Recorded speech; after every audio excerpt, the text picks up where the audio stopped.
الحمد لله رب العالمين نحمده ونصلي على رسوله الكريم أما بعد فأعوذ بالله من الشيطان الرجيم بسم الله الرحمن الرحيم إنك لعلى خلق عظيم صدق الله العظيم.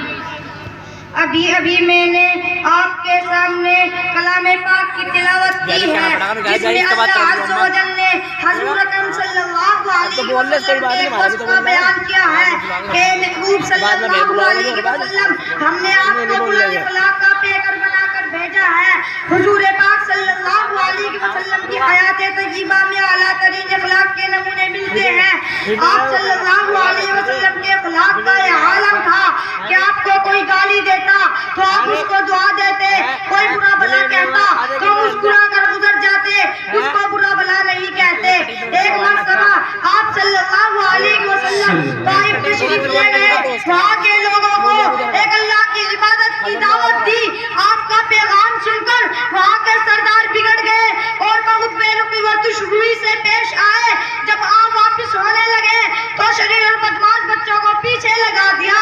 انہوں نے اتنا پتھر آپ پر دیکھا کہ آپ کا جسم آدھار سے خون جاری ہو گیا اور جوتے مبارک خون سے تر ہو گئے.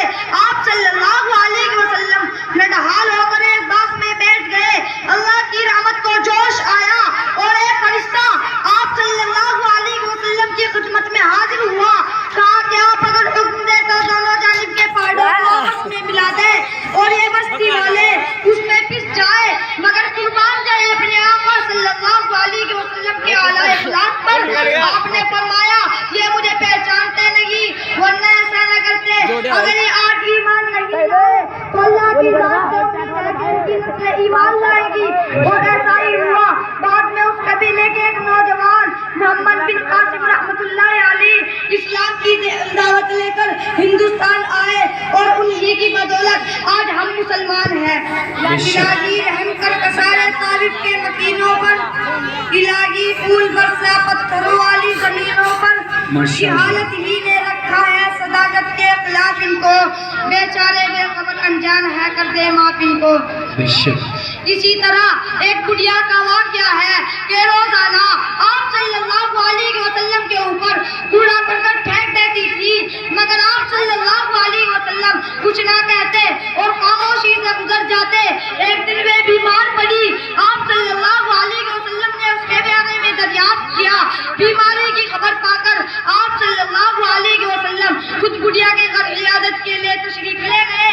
بڑھیا نے جب آپ کو اپنے پاس دیکھا تو اس نے رو رو کر آپ سے معافی مانگی اور اس وقت ایمان میں داخل ہو گئی.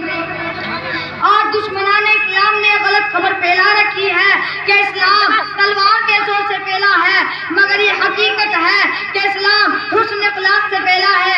ایک حدیث میں آقا صلی اللہ علیہ وسلم نے فرمایا جس کا مفہوم یہ ہے کہ مخلص وہ نہیں ہے جس کے پاس روپے پیسے اور مال و دولت نہ ہو, بلکہ مخلص وہ ہے جو قیامت کے دن بہت ساری نمازیں, روزے, زکوٰۃ, حج, تلاوت و تسبیح کا ذخیرہ لے کر حاضر ہوگا, مگر کسی کو گالی دی ہوگی, کسی کو برا بلا کہا ہوگا, کسی کا حق دبایا ہوگا.